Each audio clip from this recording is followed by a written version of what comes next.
بسم اللہ الرحمن الرحیم۔ فیکٹ سٹی کے معزز ناظرین السلام علیکم۔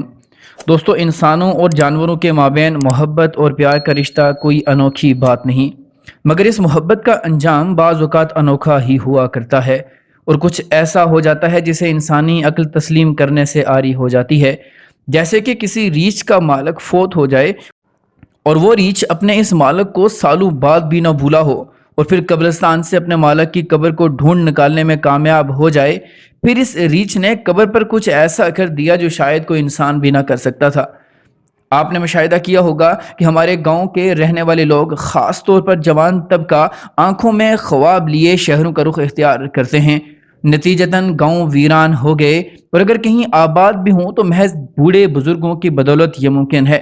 ایسا ہی ایک گاؤں جو آباد تو تھا مگر اکثریت بزرگوں کی تھی، اور ان بزرگوں میں ایک ایسی بوڑھی عورت بھی تھی جو تن تنہا ایام زندگانی گزار رہی تھی، کیونکہ اس کا جوان بیٹا بھی شہر کی رنگینیوں میں کھو چکا تھا۔ مگر خوش قسمتی یہ تھی کہ کبھی کبھار وہ بیٹا اپنی ماں کی خبر گیری کے لیے گاؤں ضرور آتا تھا۔ ماں کی بگڑتی ہوئی حالت کو دیکھ کر اس نوجوان نے فیصلہ کیا کہ وہ واپس گاؤں آ کر رہے گا اور ماں کی خدمت کرے گا۔ وہ نوجوان گاؤں آ گیا اور ماں کی خدمت میں وقت گزارنے لگا، مگر ابھی چند ہی دن گزرے تھے کہ اس کی ماں کا انتقال ہو جاتا ہے۔ ماں کے کفن دفن کے بعد سب کو یہی لگا کہ یہ انسان اب کبھی اس گاؤں کا رخ نہیں کرے گا، کیونکہ اب اس گاؤں میں اس کا کوئی نہیں تھا۔ وہ آرام سے جا کر اپنی زندگی شہر میں گزار سکتا ہے، مگر ایسا ہرگز نہ ہوا۔ اس آدمی نے فیصلہ کیا کہ وہ اب اپنی ماں کے گھر میں ہی رہے گا اور گاؤں میں ہی رہ کر اپنے گزر اوقات کا انتظام کرے گا۔ اب وہ ہر صبح جنگل میں نکل جاتا تاکہ وہ کوئی شکار کرے جس سے اس کا گزر بسر ہو سکے۔ معمول کے مطابق ایک دن جب وہ جنگل میں گیا تو اس نے دیکھا کہ ایک چھوٹا سا ریچھ کا بچہ ہے جس کے لیے چلنا پھرنا بھی محال تھا۔ اس کی ماں کو شکاریوں نے شکار بنا ڈالا تھا، اور وہ ریچھ کا بچہ بے یار و مددگار جنگل میں پڑا کسی معجزے کے انتظار میں تھا۔ اس آدمی نے جب اس ریچھ کے بچے کو دیکھا تو اس کی ماں کو تلاش کرنے لگا۔ کافی دیر تلاش کرنے کے بعد جب اس کی ماں کا کوئی سراغ نہ ملا تو وہ اس بچے کو اٹھا کر گھر لے آیا تاکہ وہ اس کا خیال رکھ سکے۔ اس ریچھ کے بچے اور اس آدمی کے بیچ میں محبت کا رشتہ آہستہ آہستہ پروان چڑھنے لگا، اور وقت کے ساتھ ساتھ یہ ریچھ کا بچہ جوانی کے منازل طے کرنے لگا۔ ریچھ کی عادت بہت شریف اور اچھی تھی، اور وہ لوگوں سے اس قدر مانوس ہو چکا تھا کہ وہ گاؤں میں بلا جھجک آسانی سے لوگوں کے درمیان گھومتا رہتا تھا۔ اسی طرح ان کی زندگی گزر رہی تھی کہ ریچھ کے مالک کو سردیوں کی ایک رات بہت تیز بخار آیا، اور پھر وہ بخار بڑھتا ہی چلا گیا۔ اس شخص کو قریبی ہسپتال میں بھی لے جایا گیا، جہاں ڈاکٹرز نے نمونیا کی تشخیص کی، مگر علاج کے باوجود وہ آدمی جاں بر نہ ہو سکا اور دنیا فانی کو چھوڑ کر حقیقی سفر پر روانہ ہو جاتا ہے۔ اس آدمی کے اس دنیا میں اس ریچھ کے علاوہ باقی خاندان کے افراد بھی تھے، اس لیے اس کو چرچ کے قبرستان میں دفنا دیا گیا۔ ہر کوئی اس کی موت پر دکھی تھا، کیونکہ وہ انسان کافی ہمدرد اور دوسروں کی مدد کرنے والا تھا۔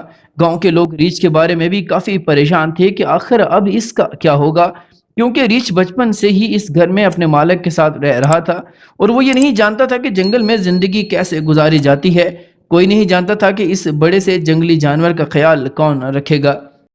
مگر پھر ایسا کچھ ہوا کہ سب حیران رہ گئے۔ ریچھ نے خود ہی گاؤں کو خیر آباد کہا اور جنگل کی طرف چل پڑا، اور کوئی نہیں جانتا تھا کہ وہ کہاں گیا ہے۔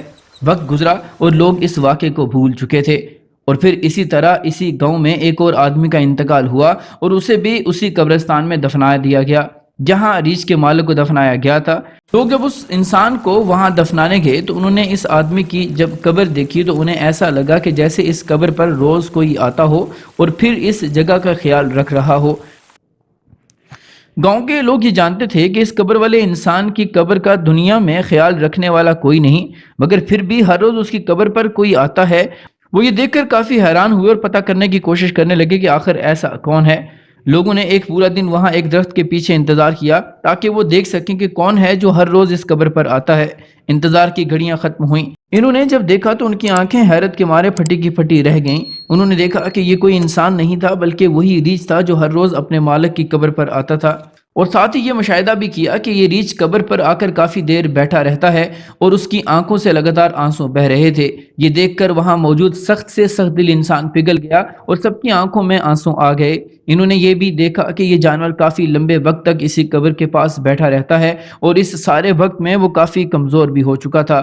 اس کی حالت سے صاف نظر آ رہا تھا کہ وہ کس قدر اپنے مالک کو یاد کرتا ہے۔ گاؤں کے لوگوں نے ریچھ کی جسمانی حالت کو دیکھتے ہوئے یہ فیصلہ کیا کہ وہ روز اس قبر پر پھل وغیرہ رکھ دیں گے تاکہ وہ ریچھ آئے اور کھا لے اور تندرست رہے۔ دوستو کوئی نہیں جانتا تھا کہ ریچھ کو اپنے مالک کی قبر کا کیسے پتہ چلا، مگر وہ روز اپنے مالک کی قبر کا وزٹ کرتا اور کافی زیادہ وقت وہاں گزارتا تھا۔ دوستو خلوص دل اور صاف نیت کے ساتھ رکھے گئے رشتوں کی بنیاد مضبوط ہوا کرتی ہے، اور ایسی بنیاد کو موت جیسی حقیقت بھی نہیں ہلا سکتی۔ امید ہے کہ ہماری آج کی یہ ویڈیو آپ کو ضرور پسند آئی ہوگی۔ ویڈیو پسند آنے کی صورت میں لائک، شیئر اور کمنٹ کر کے اپنی آراء سے ہمیں ضرور آگاہ کیجیے گا۔